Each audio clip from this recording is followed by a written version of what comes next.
Thanks so much for being here. This is CommonTime Pathways, and I'm Eytan, and of course, you all know Mike. Yeah, and we're very lucky to be here with Eleanor. Eleanor, you please tell us who you are and what you do. I'm very excited to have you here on the podcast, especially because I know that there's a lot of harmonic resonance between what you do and what we do, and it's really exciting to see all of the work that you've been doing, especially at Colburn at Santiago. Well, thank you so much for having me. And I just met Mike at the bar at the Midwest Clinic, and he was like, hey, I follow you online and we've chatted. And so we just started talking and it was like, instant friendship, which is fantastic. Well, Mike is very good at making friends at the bar. Oh, I can tell. So that's why I'm here. It's probably why he's here. I was like eating my salad.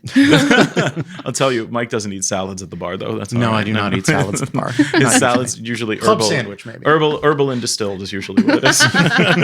That's as far as the salad gets. In liquid form. Yes. Liquid lunch. This is great. But I just would love to hear a little bit more about your thoughts, because when I started looking through your social media and your presence and all of the messaging that you had, I really resonated myself with the idea of access. And I think that that's something that's really near and dear to our heart as well. So can you talk to me a little bit about what your vision is for an orchestra and how it's more accessible to people?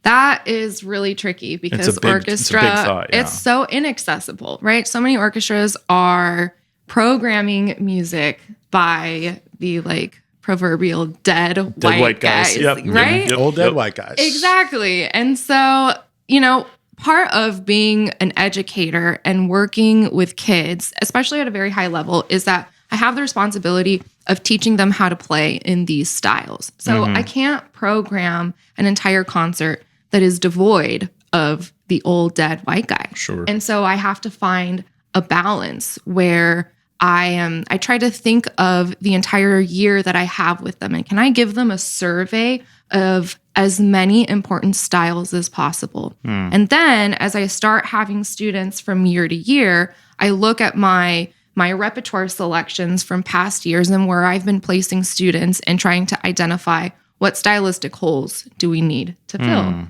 And so kind of in general, in terms of repertoire choices, I always have something that is standard symphonic literature and then something that is different, whether it is maybe what we would call like an underrepresented composer. But really what I'm passionate about is American orchestral composers. And I love the sound of current American classical music. And it's so beautiful and interesting, and it's really underplayed. And I think that if current orchestras were maybe more inclusive or just were patrons of current composers, the music and the experience would become more accessible. Oh, that's interesting. It wouldn't be so heady because you listen to music, I don't know, by like Chris Theophanidis or Kevin Putz or, just any of these guys that kind of also dabble in the band world as well. Sure. And Not enough band guys dabble in the orchestra world. Right. Correct. Yeah. I know. Strings are very scary to band people. There's But even like Frank Zacchelli, Frank Zacchelli was a composer in residence at the Pacific Symphony for a while because he's really good friends with Carl St. Clair. And so he's got wonderful orchestral music that isn't really programmed.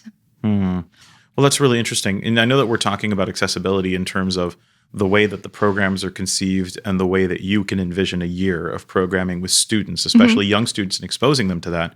What does that mean for the people who are coming to watch them, their families, for example? Because most of the time, especially with a youth orchestra program, which is amazing what you've built by the way. And so I think it would be cool to hear from you, like, how does that translate to the experience for the audience?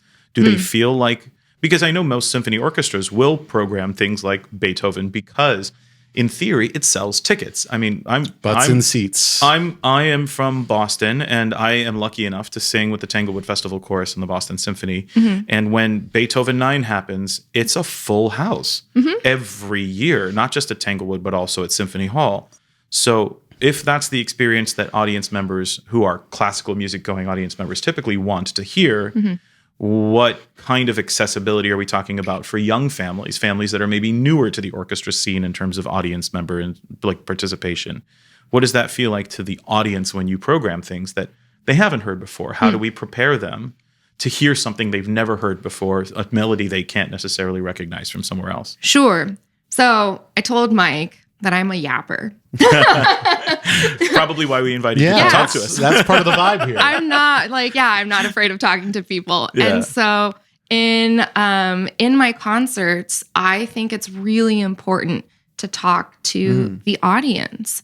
Because if there isn't an audience, it's just a rehearsal, right? And ultimately, we are serving our audience. The music serves us, and in an educational setting, I'm serving my students. But if you're then looking at a professional setting, you're serving the audience. You're trying to give them an experience. And especially with contemporary literature that they might not be exposed to, and even if it's not like a weird sounding piece, like you know that they're going to like it, they feel a little unsure of whether or not they're going to like this piece of music. Right. And I think that giving them a little bit of context of what they're going to listen to is really helpful. Yeah, Just it's like almost that MTT approach of like, this is some new music. Let's talk about it. Then let's hear it. Yeah, absolutely. And I think that it also kind of it breaks the barrier between the stage and the audience. We're elevated. You know, we're on a platform. Literally. Yeah, literally. And like elevated. you're sitting in the chairs, right? And we need that because of acoustic reasons, right? Sure. We can't really undo that. And sure, there are concert halls where you've got like wraparound seating and all that stuff. That's great. But still, the ensemble is on a platform, and there is, there's a physical distinction between the musicians and the audience. But I think in having a conversation with them, it kind of helps remove that, and it brings them into the stage a little bit more. And I like that because, when you're a teacher, let's say you're giving a lecture class, sure, you have a physical distinction space-wise between you and your students, but you walk around, there's like normal gestures and things that happen. People feel like they can interact. And even though your audience isn't going to be like raising their hand, asking a question, right? Excuse me. Yeah. Stop for 1 second, please. I have a question about, is that a French horn or a trombone? I don't know the difference. Exactly. And so, but in talking to them and doing so in like a normal manner, you start getting like normal responses, maybe a little laugh or like, or, I'm like, oh, okay. So there's real people there and they see that I'm just a normal person and this just happens to be my job because I don't know, instead of going to Hogwarts, I went to music school, but Just I still wave a stick. Not entirely different. Yes. Yeah, exactly.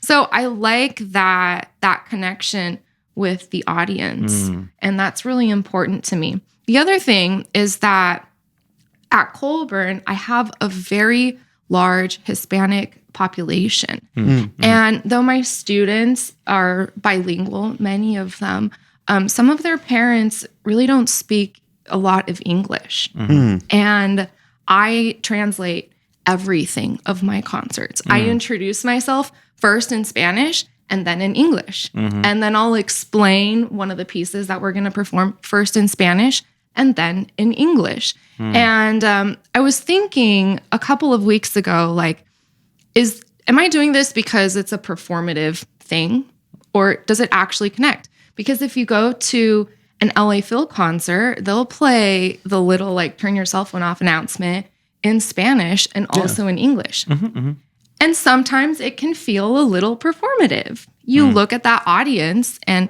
is it really a lot of, Hispanic, Spanish speaking, People audience? in the audience of the LA Phil, despite Dudamel being Dudamel and despite El Sistema being El Sistema. But he greets the audience in English if he's speaking, right? Yeah. But the message is both in English and in Spanish of like, turn off your cell phones. But then I look out at my audience and I've got specific students that I know their parents don't speak English. Right. And so I want to make them feel included in the experience. And the other thing is that Spanish is my first language. I am a Spanish citizen. I've lived in Spain. I've studied in Spain. I go back all the time. So for me, it's not performative. It's part of my culture, and it's a way for me to connect with them. And so that's really important to me, to have that language, like duality and the experience for them. And sometimes like my brain short circuits because I'm jumping between two languages, and that's hard. If you just have a conversation in English or just have a conversation in Spanish, it's one track. There's one train going. Right. But then I've got like one train and the other, and I'm switching between. I'm like, I'm bilingual as well. And it's just the funniest thing in the world when you're with your family sometimes and you'll say one sentence in two languages, like changing different words for different things. And you're just like, that made no sense to anyone but us. Yes. But okay, here we are. Well, I speak Spanglish as well. Spanglish, yes. I'm going to just like drop in different terminology. And it's just part of being multicultural, and that's kind of cool. Awesome. Communication, if it's effective, it's effective. Yeah. Whatever it takes. And sometimes a word tastes different in a different language. It doesn't have like there's a lot more context to the meaning if it has the cultural meaning behind it too, that energy behind it. Yeah. That's really cool. I'd like to just ask, you brought up the idea that a lot of the students in your program are Latino or Hispanic or Spanish speaking. And I would love to know what that kind of feeling is with regards to how is music a part of their life? Because I know especially in Latinx culture, music is integrated into absolutely everything that they do. But it's interesting to think about when we see primarily white audiences and primarily white music students in other parts of youth orchestra culture. It's funny and interesting to think about how they think about music as something separate that they do. That there's less integration between their cultural daily life and the music until you look at the Latino culture and in Latinx culture, the people that I've known, music pervades everything that they do. There's no moment when their music is not part of what they are doing. And even if they are in El Sistema or they are in the youth programs in LA or at Colburn with you, it feels like their instrument never really goes into the case. It's constantly with them. And I love that about that type of culture. And I just want to make sure that I ask you a very specific question about how do we celebrate that and make sure that when they go off into college, how do we continue to encourage those kids to stay musical every day of their life and to keep playing So how do you see that Latinx culture really embracing the music instrument as a part of everyday life and everything that you do? Is that something that you see when you're at Colburn, especially in the youth orchestra program? Is that something that we can help to espouse in our students all over the place, even if they're not in Latinx culture? Like, what are the tools that you've seen are really effective at getting the families and the students to commit to just making sure that instrument never really goes in the case? I think it's really tricky because it's an individual experience. And it depends. I think part of it is how intense are the studies, because sometimes kids need detoxes. Yeah, that's true. They need a break. And so I've seen many times, like they'll graduate. This is like across the board, not just at Colburn, but in other programs and whatnot. They'll graduate from high school. Maybe they're not a music major. They're going to go study engineering, English, whatever, doesn't matter. And then after about a year, they come back and they're like, yeah, I really miss playing my instrument. And so when that goes away, I think that's really when you recognize how much you need it. And that's when community ensembles become very important. Sure. And having an amateur space for people to play. Yeah. And there aren't that many of them around, right? You have your community colleges. You have to enroll, and like there's a process. You can try to find a community band like the Fullerton Community Band, but then it's restrictive to the schedule. What if Tuesday nights doesn't work for you because you go play, I don't know, soccer or tennis on Tuesday night? Well, we make it very easy to be an amateur and participate in community sports. Correct. Right. And that's huge. I mean, every person who plays on an amateur community basketball team gets season tickets to see the Lakers or the Warriors or the Celtics. But we don't have enough opportunities for people to continue to engage with their instrument as adult community music makers. enough that we really, I think we're starting to feel, as we always have, that the audience numbers and subscription numbers and ticket sales for live music isn't changing, but in classical music it is. Yeah. Yeah. The other thing is I think directors are at fault. Okay. All right. Talk to us more about that. We're going to lay this down here. As two former band directors, this is going to be very interesting. Here's the sound bite. Hit me. Ooh, sorry. Controversial topic. Sorry, not sorry. Yeah, I think we're part of the problem. Yeah. Because we're so demanding. And for so long, there has been kind of like this toxic environment between the director and the players. And I really saw this working with an adult population at one of the community colleges that I was at when I was their orchestra director. And as my semesters went by, the orchestra enrollment was really growing. But the thing that kind of stood out to me were they're not kids, okay, at 18 to 22 or whatever. They feel like kids, right? Students. But like for all intents and purposes, they're kids. Like you've got your W-2 tax form and your CPA is taking care of your life, right? And so with those folks who were kind of the older demographic, encouraging them to participate, like, I do have to hear you play individually, but I'm not just going to berate you. How, it's safe. You can play out, dig in, especially with strings. They'll use, half a horsehair on the string and there's like no sound. It doesn't sound good. The entirety of their playing is on the top quarter of the bow. Whatever. There's a reason why, you've got it's that long for a reason. Yeah, exactly. We sound better when we use the entire bow, especially when it's appropriate to use the entire bow, right? Just like with your wind players, like you need to have support. Yes. You need to have good sound. No ensemble sounds good. Like, if everybody's playing at, half out, But if your director growing up was a jerk, are you really gonna be like, I'm gonna dig in today because, Do you feel empowered to play out? Yeah, no, they feel scared. And they have to feel safe. And I think that just in the rehearsal process, like I don't change the way that I rehearse regardless of the ensemble, but my standards are always the same. And I think that in them seeing that, I'm always asking for the same thing. I'm going to ask for it the same way.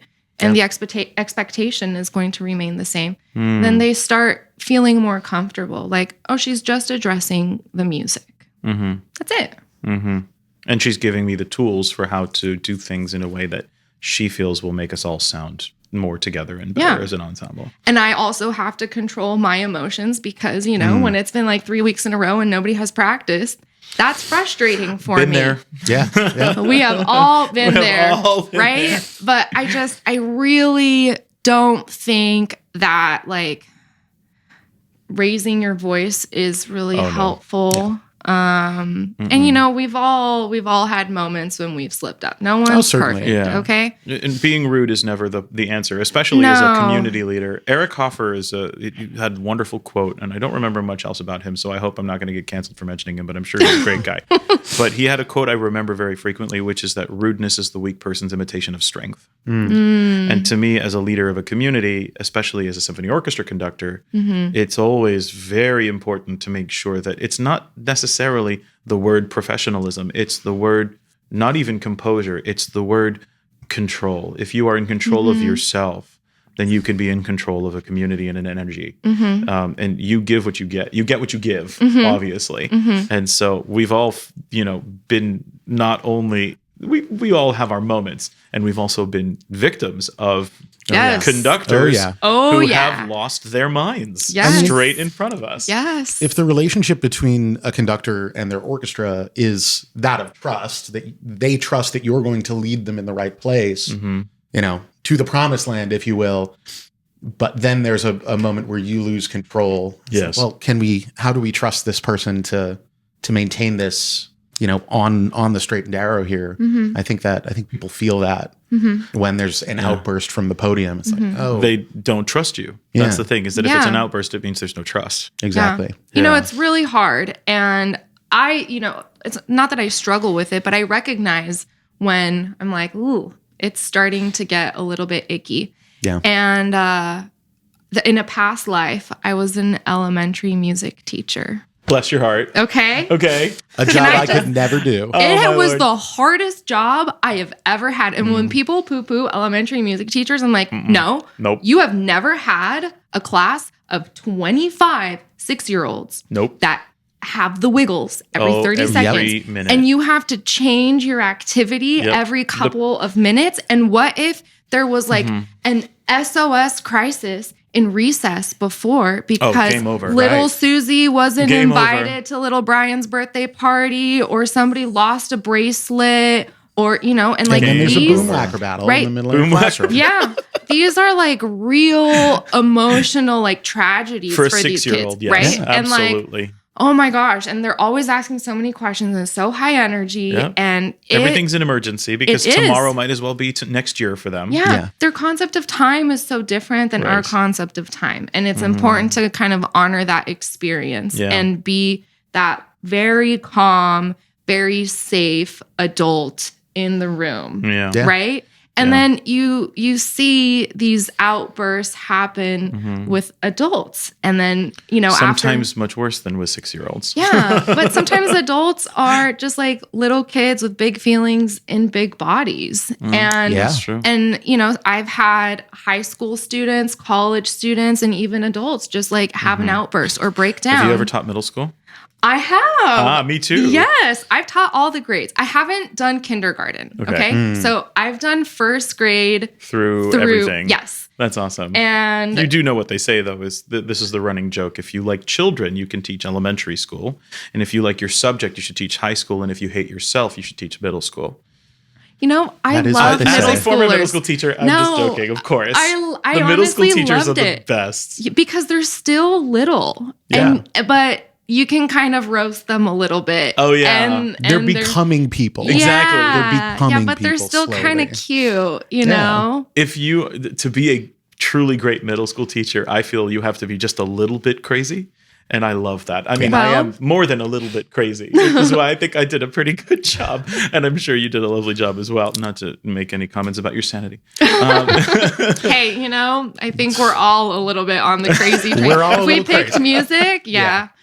Oh, Yeah. honestly, working with musicians generally, I was a director of fine arts for a school district as well for a while. And working with artistic adults that don't always share the same medium is also very interesting. And other department heads and other leaders in the community would look at me and say, "You've got the interesting folks." And I would say, "But that's what makes them so good to the kids." Yeah. Yeah. Right? It's the people who need to approach education differently like us that make everyone feel welcome and feel comfortable in that space. Yeah. Not everybody is a football player. And the number of times I had to explain that to administrators when I was in education full time was really, really horrifying. And it's okay. It's totally fine. But I'm really grateful for the things that you are building and the things that you're doing, especially with your youth orchestra programs. Can I ask you another question about, and this is the future of how we want orchestras to do things? You had a post at one point where you were talking about how you were really excited that some orchestras were allowing people to bring drinks into an audience. Oh, And yes. The Boston Symphony, in all of its progressiveness. I love you guys. Thanks very much. It's my family out there, I can make fun of them a little bit. But I feel like even with their desire to maintain tradition very wholeheartedly, are also starting to open up things like that.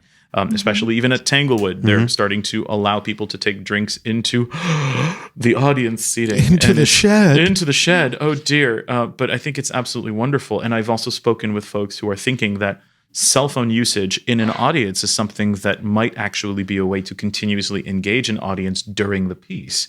Because if there was an opportunity to, in dark mode, engage with the music by reading the composer's commentary through the score. Yeah, it's this whole second screen viewing concept where now even with big films, they're starting to think about developing films that can be consumed while someone is kind of half paying attention, which is a crazy thing. Yeah. But if you can engage with content that keeps them interested in what you're doing, I think of when you did Bobby R a couple of years ago. Oh gosh, if the that was lyrics a were available heavy piece.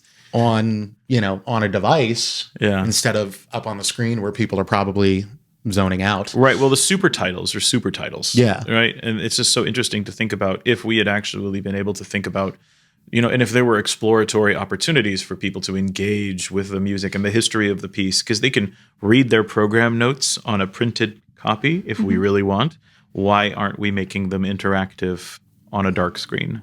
I don't know why not. How about just this stuff of like no pictures and no video recording? Yeah. Because the reality is that your best advertisers Social media are your audience members. When you've got somebody that takes a video for themselves, I understand copyright rule and this and that and whatever, but I think there could be some flexibility, right? Yeah. Where, I don't know, you're doing a Beethoven symphony versus a premiere. And Right. And those personal videos that people take, it's part of their experience. When you go to a Taylor Swift concert, Everyone's got their phone out. everyone has their phone, right? And she just wrote that music. It is a lot your newer. little moment. Yes, You get to own a part of it. And that gets shared with people, then more people want to attend, and then everyone buys an Eras ticket. Yep. Biggest tour in history. right? And so this like exclusivity of like, well, no, you can't record and you can't take pictures. It's like, but you want audiences. You want to make them feel included. Yes, we talk about inclusivity in terms of like repertoire programming, but it's really the audience experience. And that's why I had that post about like, I think it was the future of orchestras or something, right? Cool. And like, I love being a consumer of the arts. I think it's part of my responsibility as a musician is to consume other art, not just going to the orchestra. And I love going to jazz clubs. And at jazz clubs, not only can you have cocktails, sometimes it is required to have two minimum, and you can also have dinner, right? I mean, think of those old Bill Evans recordings at the Vanguard. You can hear people like their forks smacking the plates as Bill Evans is playing. Yeah. You know, That's a part of the experience. that is like the jazz version of John Cage, 4 minutes and 33 seconds. Why is 4:33? Ooh, artsy. Well, it's the sound of the audience, and that's music. So if that is music, then why do we have a problem with me having dinner while listening to a concert? And if we can do it at the Pops, everybody's at tables. Yeah. Why is it that different for a symphony concert? The elitism of like, it has to be, this like highbrow orchestra experience. It's almost like we're Hermes. Okay. Right. Wow. Okay.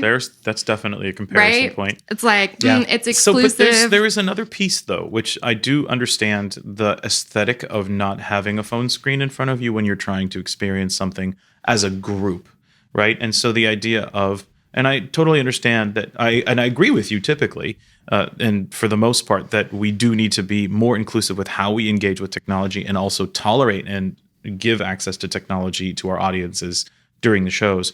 There's an article I'll never forget that at the end of, it was a really well-known symphony orchestra in this country where at the end of Bruckner 7, I think, there were like so many audience members who they were just so overcome with the sound of it that people just started taking their phones out and going, holy crap, I can't believe what I'm feeling.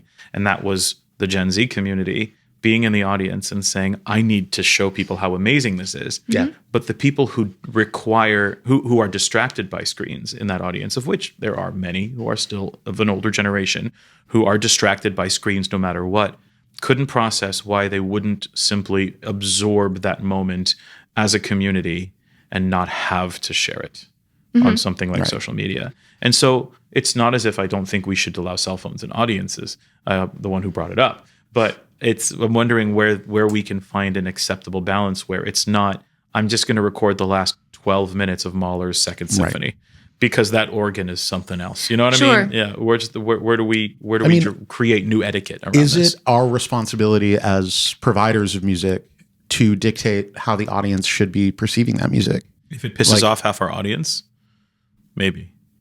Well, I think not doing anything pisses off half the audience. It depends on the orchestra, on the hall, and the space, and the culture. And I think that ultimately each ensemble is going to have to make that call for themselves because there's 1,000 ways that you could kind of mitigate that. You could have like your cell phone section, right? If you hate having the cell phone out, buy a ticket in a non-cell phone section. If you know that you're going to want to record, go to the cell phone section.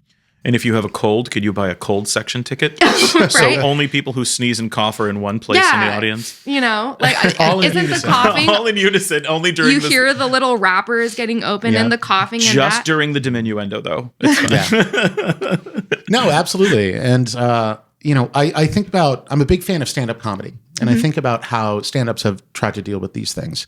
Dave Chappelle famously locks phones away. So you hold on to your phone, but it's in a locking bag. So what he says can't be recorded. The experience is for the members of the audience that night. And it's on a time lock, or if you leave, it automatically unlocks. And what it's created is this air of exclusivity around going to see Dave Chappelle because you never know what you're going to get. And there will be no recording of it. This is a once in a lifetime experience. Right. It's like the opposite of the problem that we're having in concert music. So I think the solution to our problem might be the opposite of what is working for stand-up comedians, because people are like jonesing to go see these shows, willing to go lock up their phones. Sure. But we have the opposite problem of people are uncomfortable just going and being themselves Sure. to hear this orchestra music. But at comedy clubs, okay, so apart from, the greatest of all time, Dave Chappelle and other folks of that caliber, there are other comedy shows where you can have your phones and you can record. Whereas in the orchestral setting, no one can. You have to like sneak it behind a chair, right? It's like this forbidden fruit. If it became standard practice to be allowed in whatever capacity that turns into, then maybe, you could have these phoneless experiences. A place where you don't have to worry about phones would be like the Hollywood Bowl. I love the Bowl because I can have my phone out. I can eat. I can drink. I can like quietly whisper to the person next to me if like something cool happens, or maybe I want to look something up because I'm like, oh, this piece reminds me of whatever. Oh, who's that soloist? Or like, just... It becomes an interactive experience. Yeah. Right? It's really cool. Absolutely. And if that happened more at concert halls, I think this problem of audiences kind of like dwindling would go away. Yeah. Oh, that's really fascinating. I think we've got just a couple more minutes here, and I really am grateful to you for hanging out with us. This conversation thank you, has guys. gone all over the map, and I'm really just honored that you said yes and wanted to come hang out with us for a minute.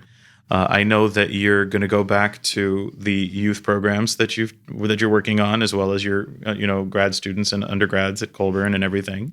And I would love to just help any way that we can. CommonTime is just really excited to get the youth orchestra folks to know that there are options for them out there, that they don't have to be a music major to let their music pay for college and help guide their vision forward. Yeah. And so it's really exciting. Actually, this podcast is being recorded all of 4 hours after we announced that CommonTime is launching a $20,000 scholarship fund for high school juniors and seniors that are both non-majors or majors, juniors and seniors. That's and awesome. It's no fee and no essay. And so I'm really excited that we're able to do that. And I'm excited to know that people at Colburn are doing equally powerful work in guiding these youth to making sure that music is part of who they are and a central tenet of who they are. And I know that those kids are going to go very far because they have you as a director who can lead them so adeptly and can make decisions that are going to benefit them for years, I'm sure. So I'm super grateful to you. Thank you. I love my kids. I really hope that they'll apply. I will encourage them. You know? We want to hand out money. You have no idea how hard it is to hand out money. Absolutely. And they're, they work so hard and they're so sweet and they're funny and they really make the rehearsal like the best part of my job. You might wake up with a headache one day. You're like, oh, I have to do the drive to LA and like take a shower and get ready. But then, you get in front of those kids and it really makes it worth it. And it sounds like super cliche and sappy and whatever, but it's really, really true. I have the best students in the world.